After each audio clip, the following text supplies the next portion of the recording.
En 1979, l'armée tanzanienne entre en Ouganda avec les rebelles ougandais pour chasser Idi Amin. Idi Amin Dada est chassé du pouvoir. On remet au pouvoir un ancien président qui s'appelle Milton Obote en 1979. En 1981, un collaborateur de Milton Obote décide, lui, de faire la rébellion parce qu'il n'est pas content de la gestion d'Obote. Il s'appelle Yoweri Kaguta Museveni. Il entre dans la bourse avec 26 camarades pour commencer la guerre. Et parmi ces 26 camarades, il a un ami rwandais qui s'appelle Fred Rugema, enfant des réfugiés rwandais qui ont grandi en Ouganda. Donc ils entrent dans les maquis, ils commencent à faire la guerre. Maintenant, Fred Rugema commence à sensibiliser les enfants des réfugiés rwandais. Pourquoi?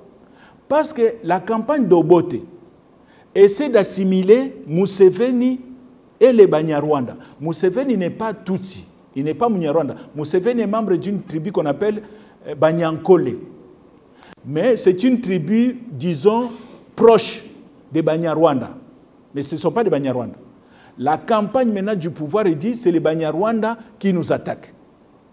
Et on commence à déstabiliser les jeunes dans les camps des réfugiés. Et ça donne une occasion à Museveni de commencer à recruter ces jeunes-là. Surtout Fred Rugema, il va aller commencer à sensibiliser les jeunes.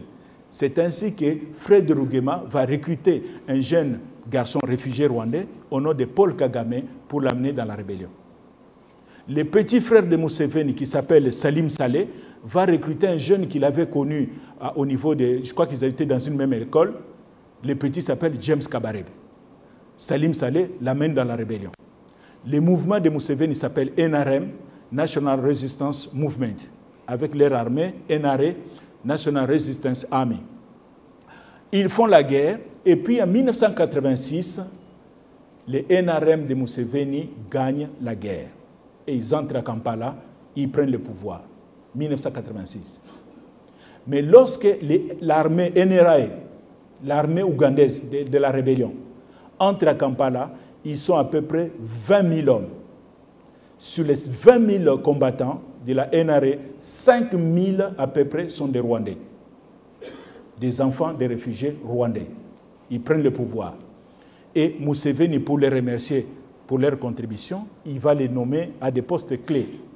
C'est ainsi que les Deputy Chief of Military Intelligence, les chefs du renseignement militaire adjoint, est nommé, c'est le major Paul Kagame, qui devient le numéro 2 de la sécurité militaire en Ouganda.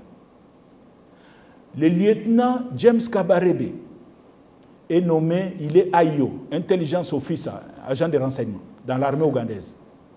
Donc ils vont évoluer comme ça, de 1986, mais plus le temps passe, les Ougandais commencent à murmurer, les vrais Ougandais.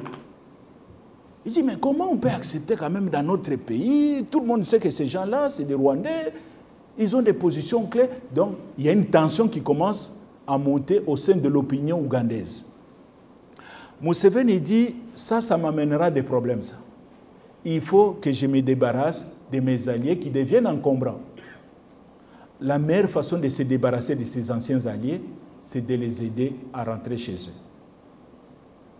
Et c'est ainsi qu'ils vont créer, Fred Rugema va créer une structure politique qui va appeler FPR, Fonds patriotique rwandais, avec une branche armée qui s'appelle APR, Armée patriotique rwandaise.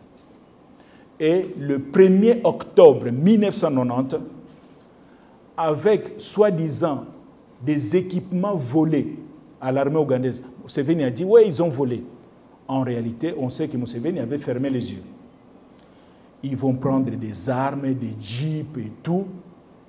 À peu près 3000 combattants traversent la frontière rwandaise avec l'objectif de prendre Kigali en 5 jours.